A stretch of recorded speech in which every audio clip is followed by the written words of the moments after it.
this week on the grassroots segment. Two very interesting things that have actually come up in the last few months. Chris Waddle has had some very interesting things to say. Saturday, 4th of June 2016. Chris Waddle says academies are still failing English football. The former England winger believes the current ways of youth coaching are holding back talent. 6 years ago this summer, Chris Waddle had some strong words for the Football Association following England's dismal 2010 World Cup in South Africa. Nothing has really changed. He charged the governing body with a lack of ideas. The phrase "sitting on their backsides" was also mentioned. In the following years, a commission was formed, a philosophy was drawn up. St George's Park became operational, and by hook or by crook, a fragile sense of optimism had formed at that time ahead of the Euro 2016 campaign, but we know how that went. However, one of the few Englishmen to reach the sharp end of international tournament football since 1966 sees little improvement, particularly in the field of youth coaching. I'm still not a great lover of the academies, Waddle, who spoke at the Three Lions pub as part of Carlsberg's Pubstitutions campaign, said. I don't think they produce the talent they're supposed to. We're talking about wingers, players who can pick up the ball and do something with it. We don't have them. We used to produce them all the time. Every club had clever players who could dribble and take people on, but we've gone away from that. Now it's passing and two-touch football. All the talented players, where do they come from? All the talented players, where do they come from? They used to come from Waddle's native northeast. At the 1990 World Cup, he was joined by four others from the region: Brian Robson, Peter Beardsley, Paul Gascoigne, and Trevor Stephen. All, of course, were selected by one of County Durham's favourite sons, Sir Bobby Robson. By contrast, Jordan Henderson and Fraser Forster, the second-choice goalkeeper, are the only players born north of Scarborough to be included in Roy Hodgson's 23-man squad.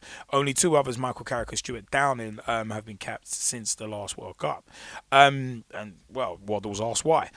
He said the boys' clubs are suffering, he notes, referring to those youth teams like the famous Wall's End, which forged the careers of both Forster and Carrick. The academies take players at 5 or 6 years old, and the boys' clubs get them when they're 9, 10, 11, when they've been kicked out and half of them don't want to play anymore. So people don't realise what these academies do. They're a danger. You have to say Newcastle and Sunderland over the last few years have not produced the players. That's why they're not in the England squad. That's why they're not in the Newcastle or Sunderland's first team. But years ago it was a hotbed. How it was a hotbed then, how is it a hotbed then and not now? No North East contingent maybe, but there are other similarities between that iconic 1990 side and this one.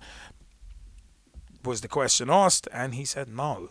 There was balanced players on the bench who came on but could easily have started the game, and squad-wise we were very strong. Going forward, I can see bits of it in the players we have now defensively. We aren't going to keep those clean sheets. Now, it's one of them was he did say it's going to be very hard to get to the quarters and thinks the group's very difficult, and he didn't think that the group was a gimme, which it wasn't. So it is one of them was, but Waddle sees a need for optimism and willed England to abandon the modern habit of treating an international tournament like 4 weeks of work experience. The thing with our England side in '86, we said we were there to win it. In '88, we were going there to win it. We didn't think we'll build for '90, we'll build for '94. Now it seems to be Roy Hodgson's got a young squad. They'll learn in Brazil, they learn in France, they'll be learning in Russia, they'll be learning in the next Euros, they'll be learning in Qatar. If you say we're only going to learn, what's the point? We need to be positive, not cocky or arrogant. You have to have the belief. Now, moving on from that, from the 24th of July 2016, talking about academies failing and that kind of thing. From the 24th of July 2016, FA must reform or face losing funding, says Sports Minister Tracey Crouch. The FA could lose millions of pounds of funding if it does not reform, says Sports Minister Tracey Crouch. Money will be given to other projects and potentially county football associations if changes are not made. Crouch said, I'm not shy to say to the FA, if you don't reform your governance structures, I will give that money to other bodies that deliver football. She said the governing body receives 30 to 40 million pounds of public funding. Wonder where that's going. The government helps fund projects such as the FA Skills Programme and about in terms of the FA Skills program. If you don't know, the FA Skills program is a unique football coaching program that gives 5 to 11-year-olds of all abilities the opportunity to get active, learn new football skills, and enjoy the game. They've been providing high quality football coaching courses for children since 2007 and have to date provided over 8 million child places on the program, aiming to provide 1.2 million coaching opportunities per year. FA Skills is a nationwide initiative run by the Football Association and funded by Sport England. They provide after school football coaching, holiday football coaching, support for charter standard football clubs, and also work within primary schools providing specialist football coaching. Their aim is to develop better and more technically gifted players, but also give every child the opportunity to be the best they can be. The FA Skills is based on a unique FA coaching model that helps boys and girls of all ability to grow, develop their skills, and reach their potential. Now, it's one of them ones, coming back to Tracey Crouch's, Sports Minister Tracey Crouch's comments. Earlier in July of 2016, the former FA chairman David Bernstein said the organisation, the FA, was outdated and needed reform. We have a massive problem in this country at the centre of English football. I'm talking about an outmoded structure which is not modern enough and not independent enough, he said. Asked about his comments, Crouch replied, I share David's frustration. That's why we've made it clear that all sports governing bodies have to reform their governance codes. The FA is not excluded from that, and if they don't, they won't get public funding. It's as simple as that. Now, a report from the Commons Culture and Media and Sport Committee in 2013 called for reforms in English football and outlined concerns including financial management as well as the balance of power between the Premier League and the FA. Crouch said there was good work being carried out by association executives, but problems revolved around the FA Council, which has 124 elected members. If there's no move whatsoever, and at the moment we are seeing nothing from the FA in terms of progress, they are likely to lose some public money or it will go elsewhere in the delivery of football, she added. The FA actually declined to comment at the time, although a source stressed that it is a not-for-profit organisation with government funding ploughed into grassroots football. Now, the FA Council includes the University of Oxford FA, University of Cambridge FA, Army FA, Royal Navy FA, Royal Air Force FA, the Amateur Football Alliance, which the Ibis Eagles are in, the English Schools FA, Independent Schools FA, 43 county association reps, 21 life or senior vice presidents, and 10 divisional reps.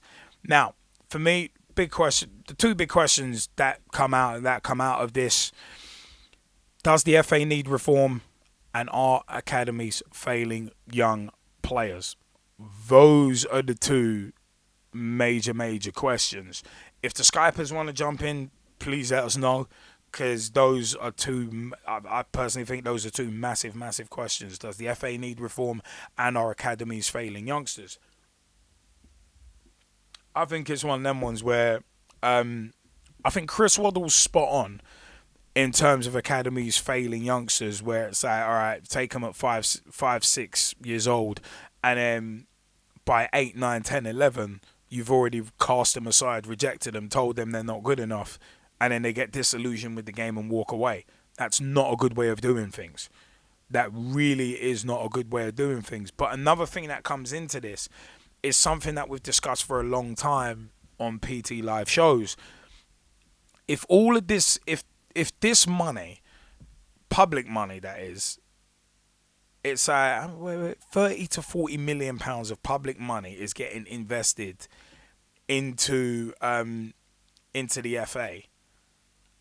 It seems like none of it is really filtering down to grassroots football, or it's getting filtered down into grassroots projects, which is an extremely vague term.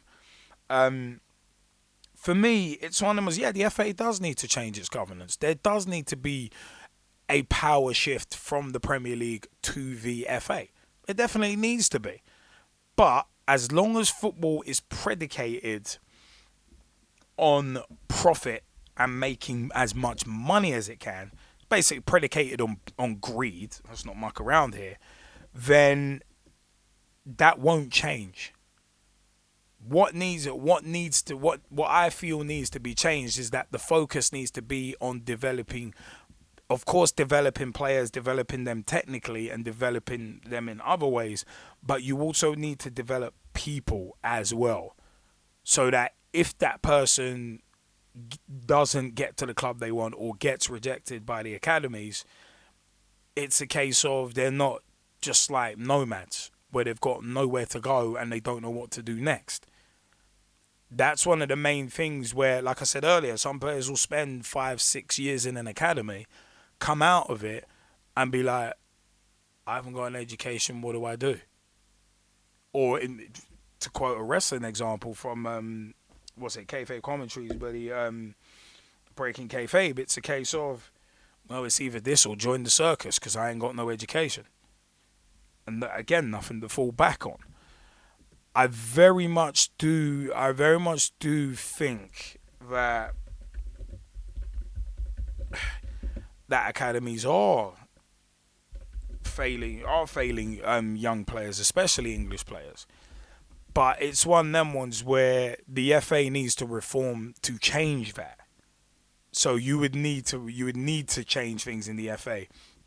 You would need to get rid of that good old boy network, those good old boy networks. You would need to get rid of people like, for instance, Greg Dyke coming out with short-termist ideas, like having Premier League B teams in the Football League. It's like when you've got that kind of thing happening at the FA, when you got the FA coming out with them kind of ideas, but then you want to break down, you want to. It's one of them was you're seeing ideas like we're seeing ideas like that come out from the powers that be, come out from the powers that be, in terms of like enhancing the England team, but then on the other side of the coin, it's like no, we're trying to balance things out between the Premier League and the FA, but it looks like all the FA is doing is trying to enhance the Premier League. It's like it doesn't make any sense, and this is where this disconnect is concerning. But I definitely think it's one of them was where the FA needs reform because you got these good old boy networks that you need to get out. Because at the end of the day, it seems like like money's not being invested properly. There are so many grassroots teams out there who are struggling and suffering, trying to get grants, trying to get this, trying to get that, and can't get them for whatever reason. But it's one of them ones. I mean, what's it? The Commons Culture, Media and Sport Committee in 2013 calling for reforms in English football. They outlined concerns including financial management as well as the balance of power between the Premier League and the FA. That's hugely concerning. When they're outlining concerns about financial management, because the amount of money going through the Premier League and also the amount of public money going to the FA, you need to keep tabs on where, like we said before, you need to keep tabs on where that's going. Where is it going? How is it being used? Don't give me vague answers like, oh, it's helped a few grassroots projects. How has it helped them? Like, I don't mind if you break it down into a flow chart. Just tell me how exactly it is helping. That's what I'm looking for. So it's one of them ones. It's a major concern, and the FA Council includes a lot of leagues as well. So it's one of them ones where Sports Minister Tracey Crouch, it's one of them ones. If the FA are not using the money right, give it to other projects, because then it might actually make the FA wake up and think, oh, okay, the government's serious about this then. And it might force their hand, like what Interpol and the FBI and Interpol and I think it's the CIA, NSA are trying to do with the FIFA corruption scandal. From the looks of things, is one of them was basically trying to force reform. So it's one of them was reform has to come at some point. Because obviously the academies at the moment are not working in terms of developing English talent. They're buying in talent from foreign shores on the cheap when they're young and developing that. But why are they not developing indigenous players to that level? That's what always gets me. The homegrown rule. It's one of them again with the homegrown rule. It's stuff like the homegrown rule with the massive loopholes that are in that as well. And it's like, close the loophole. Close the loopholes. Like, so what are you playing at? It's like the loopholes are almost kind of advocating the academies. Yeah, go out and get your youngsters from foreign climes. We'll structure this rule to let you do that, to let you have the wiggle room. Because at the end of the day, it's all about money. It's not about the players. It's not about development. It's all about the money. It's all about the mighty buck. It's all about the mighty buck. It's called greed. And the buck stops with the Premier League.